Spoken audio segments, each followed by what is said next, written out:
Hallo my liewe vriende en vriendinne, wat 'n wonderlike Sondag. Hier by ons is dit reënerig, swaar bewolk, die weer raas. Ek hoop nie dit gaan 'n invloed hê op die klank nie. Ek hoop julle kan daarom hoor wat ek sê.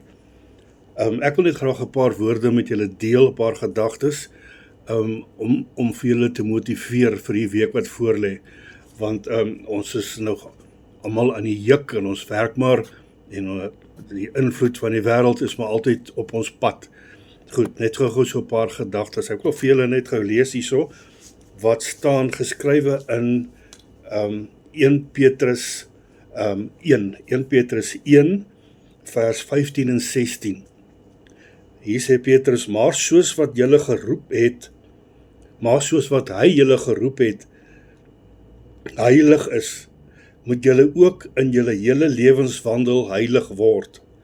Omdat daar geskrywe is, wees heilig, want ek, God, is heilig. So, God wil van ons hê, dat as hy ons geroep het, en ons het ons harte vir hom gegee, ons is sy kinders, ons volg sy pad, moet ons 'n heilige lewe leef. Ons moet strewe daarna om heilig te wees. Goed, nou het ek 'n bietjie gaan navorsing doen oor die woordjie heilig. Wat beteken dit nou eintlik alles? Dis nogal 'n ewige woordjie hierdie as jy gaan kyk daarna. Heilig beteken om opreg te wees. Opreg beteken sonder valsheid, sonder afwykings en sulke dingetjies, rein van hart, sonder sondige neigings. Ja, 'n morele karakter. Dis 'n totale wil ek amper sê 'n persoonlikheid wat nie in hierdie aarde op die aarde hoort nie, in die wêreld hoort nie. Dit is iemand baie besonders. En daarom sê God ons moet heilig lewe, want hy is heilig. Hoekom? Want hy woon in ons. Daarom het hy ons liggame geheilig met die inwoning van sy gees. Daarom vra hy ons moet heilig lewe, ons moet strewe daarna. Strewe om heilig te lewe.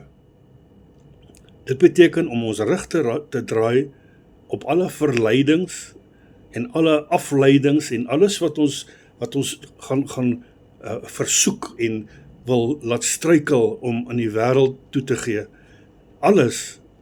Hier word niks uitgesonder. Dit is alles wat ons gaan laat struikel in die wêreld. Want ons moet heilig lewe, sonder sondige neigings. Ons moet al daai goed moet ons afsê, ons rug daarop draai. Hy sê opreg, rein van hart, opreg, sonder valsheid, om heilig te lewe, 'n morele lewe te kan lei, om heilig te wees. Dit is wat God van ons vra, maar ek meen, as ons nou besluit het, ons gaan die Here volg, hoekom moet daar nog iets van die wêreld oorbly in ons? Daai goed moet alles weg, want om die Here te volg, is om jou rug te draai op die wêreld. Totaal, heeltemal, want jy kan nie God en die wêreld dien nie. Dit gaan nie werk nie. Jy gaan in sonde bly, want die Here wil hê ons moet sonder sonde lewe, so ver dit vir ons moontlik is. Ons moet nie mors met sy genade nie. Goed. Hier staan geskryf in 2 Korintiërs 7 vers 1, lees gou vir julle daarso, 2 Korintiërs 7 vers 1, daar gaan uitkom gou. Daar staan geskryf, terwyl ons dan hierdie beloftes het, geliefdes, laat ons van alle besoedeling van die vlees en die gees reinig. Goed, kom ons kyk gou daar wat sê, besoedeling.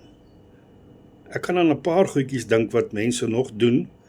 Ek het al gesien, selfs vanoggend, stap mense uit die kerk uit en dan begin hy klaar met besoedeling. Dis van die goedjies, van die vlees en die gees reinig. Daar is baie goedjies wat 'n mens doen. Ek weet, as jy 'n vloekwoord gebruik, as jy 'n sigaretjie opsteek, en skinder en uitpraat, en ek weet, dit is alles onreinhede. Dit is goed wat nie by 'n heilige kind van God pas nie. Glad nie. Dit is deel van die wêreld. Daar staan geskryf in die Bybel, dat hy wat die wêreld dien, is 'n vyand van God. Eina. Dit is 'n tawwe ene. En laat ons die heiligmaking in die vrees van God volbring. sê hy dit so duidelik vir ons. Keer jou rug op die wêreldse dinge, van die besoedeling van die vlees en die gees reinig. Al daai goedjies moet jy los, jy moet omdraai van dit. Jy moet heilig lewe, heilig soos wat God heilig is, want hy is in ons, ons behoort nie meer aan onsself nie, ons behoort nou aan hom. Ons liggaam is nou sy tempel waar hy kom bly.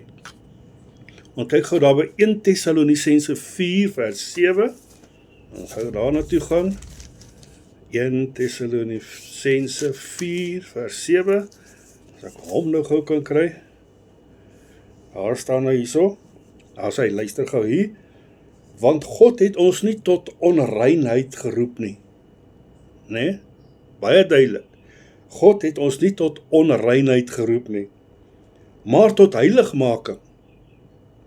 Daar sien jy nou, dis nie ek wat so sê nie, God sê self so, dis uit sy woord wat dit kom.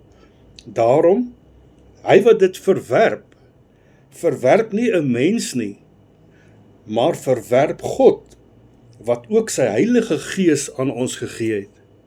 Goed, kom ons kyk gou wat sê hy hierso. As ons luister na die dingetjies nog van die wêreld doen, dan verwerp ons nie 'n mens nie, ons verwerp God en sy Gees wat in ons woon. Wat beteken dit as ons hom verwerp en sy Gees? Dit beteken hy gaan sy Gees onttrek uit ons uit. Nee, dis geweldige dinge wat hier gesê word. Daarom sê hy, want God het ons nie tot onreinheid geroep nie. God is ernstig oor hierdie dinge. Dit is nie 'n ding van, ek het al hoor mense sê, ek en my God het 'n goeie verstandhouding, ons verstaan mekaar, ons weet waar ons met mekaar staan. Nee, Boeta, nee sis, dit werk nie so nie. Dit gaan oor God en God se woord alleen. Jy kan dit nie sê nie. Dit gaan oor God. God is die een wat hierso die voorwaardes maak. Ons kyk na 1 Petrus 4, vers 2 en 3. 1 Petrus 4, vers 2 en 3.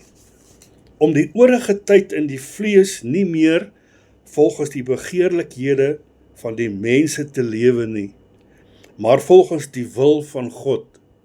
Het gaan nie oor ons nie, het gaan oor die wil van God. Want dit is genoeg dat ons die afgelope lewenstyd die wil van die heidene volbring het, deur te wandel in ongebondenheid, begeerlikheid, dronkenskap, brasserye, drinkpartye en ongeoorloofde afgoderry. Kyk, hoeveel kan jy kwalifiseer onder ongeoorloofde afgoderry? Ons moet terugdraai, ons moet reguit draai, ons moet in opregtheid lewe, opreg, rein van hart, sonder sondige neigings, 'n morele karakter, strewe om heilig te lewe. Dit is ons roeping, dit is wat ons hierdie week moet doen. Kom ek daag julle, kyk hoe ver kan jy kom hiermee. Kyk kan jy alles opgee om in God se guns te kom en daar te bly. Mooi week vir julle, mag julle geseënd wees.